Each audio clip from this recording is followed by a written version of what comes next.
நானும் கையில ஒண்ணு சேர கூடாதுன்னு இவங்க பண்ணாத வேலையே கிடையாது. எங்களோட நிச்சயதார்த்தம் கல்யாணம் எல்லாத்தையும் நிறுத்த நினைச்சது தீபிகா தான் நினைச்சிட்டு இருந்தோம்ல. இல்ல, அவளுக்கு பின்னாடி இருந்து திட்டம் போட்டு கொடுத்ததே இவங்கதான். இவங்கதான் எல்லா பிரச்சனைக்கும் காரணம்.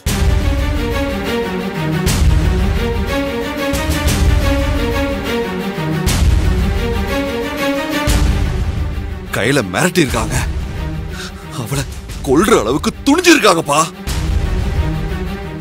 ஆனா என் கையல் இந்த குடும்பம் பிரிஞ்சிட கூடாதுங்கிறதுக்காக இந்த உண்மையை என்கிட்ட இருந்து மறைச்சிட்டா. நம்ம குடும்பம் பிரிஞ்சிட கூடாதுன்னு நினைக்கிற என் கையல் எங்க?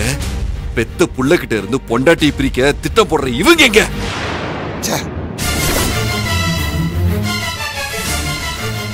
மா, கையல் உங்களுக்கு என்ன பண்ணா? சின்ன வயசுல இருந்து எனக்கு கையெல்லாம் எவ்வளவு பிடிக்கும் தெரியும்ல. இன்னைக்கு நான் இந்த நிலைமையில இருக்கேன்னா அதுக்கு காரணம் கையல் தான். அது உங்களுக்கு நல்லாவே தெரியும். என் கையல் இல்லனா இன்னைக்கு நான் இந்த நிலைமையில இருந்திருக்க முடியாது. இப்படிப்பட்ட கையலை என்கிட்ட இருந்து பிரிக்கிறதுக்கு உங்களுக்கு எப்படி மனசு வந்துச்சு?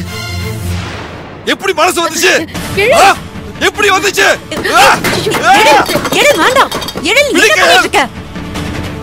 எனக்கு எப்படி வலிக்குது தெரியுமா?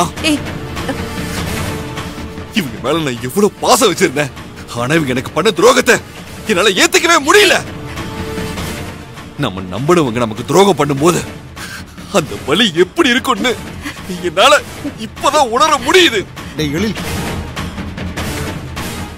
என் கையில என்கிட்ட இருந்த அந்த கடவுளால கூட பிரிக்க முடியாதுன்னு நினைச்சிட்டு இருந்தேன். ஆனா நான் கடவுளா நினைச்சு இவங்க பிரிக்க நினைச்சத என்னால ஏத்துக்க முடியல.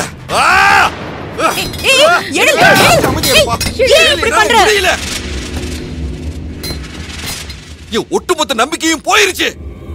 இவங்க என் அம்மாவே கிடையாது.